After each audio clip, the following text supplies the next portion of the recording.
You know, this is going to come as a shocker to a lot of people. But there's kind of trick, if you will.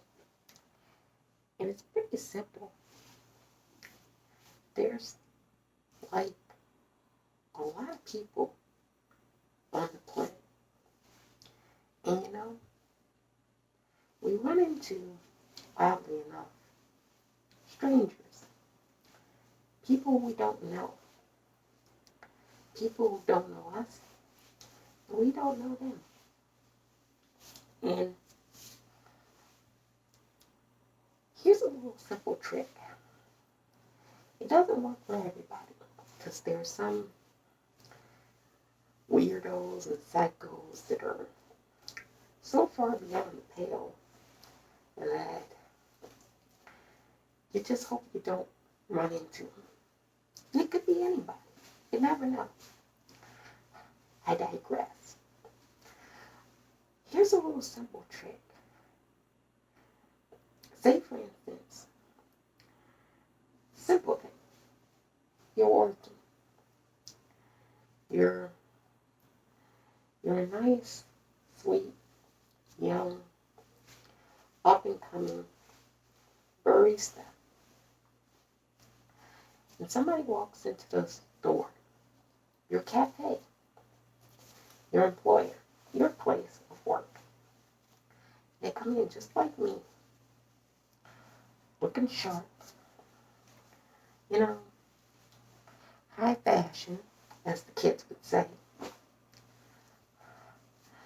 No ice though, just the high fashion. And I come in and I want a small hot chocolate. And, well, you give me the look like, dang, who dressed you? Who got you out of bed? You know? I kind of like that kind of feeling. It's kind of feeling of wonder. This winter, it's going to be tough for a lot of people.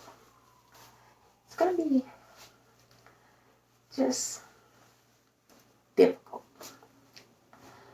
We're still going through COVID, a novel virus, but there's no cure for it as of yet.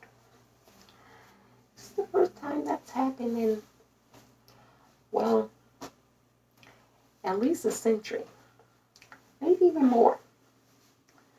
And nobody that was around to experience the last time this happened is around to really give us feedback as to what we should do. And the last time it happened was a century ago. Well, that's 100 years ago.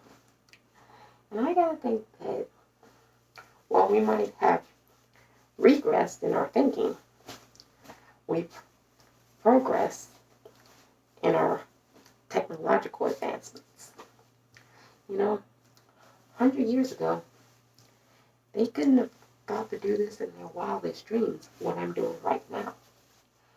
Broadcasting and sharing something that potentially billions of people around the world could see. So, you gotta think that there's been a little tinkering pattern there to make us realize that we can expand our reach while still being where we are. That's innovation on steroids, my friend. So, we can't really look at that playbook and say, well, this is what they did 100 years ago, so we should do it today in 2021. Nope. Just like they were innovators back then, we got to be innovators too. We've got to do new things. I already said that. But we've got to think about what we're going to do now. And the best way to do that is to really sit down, calmly focus, Researchers have said there are 7 types of sleep that we should be getting. And one of those 7 types is creative sleep. We gotta stop thinking about things that stress us out, things that make us anxious, things that depress us. We gotta take creative sleep for a little bit, a lot of us, and just focus on our inner selves. I think that's how we find the solutions to this problem, to this elusive but very intriguing situation we find ourselves in.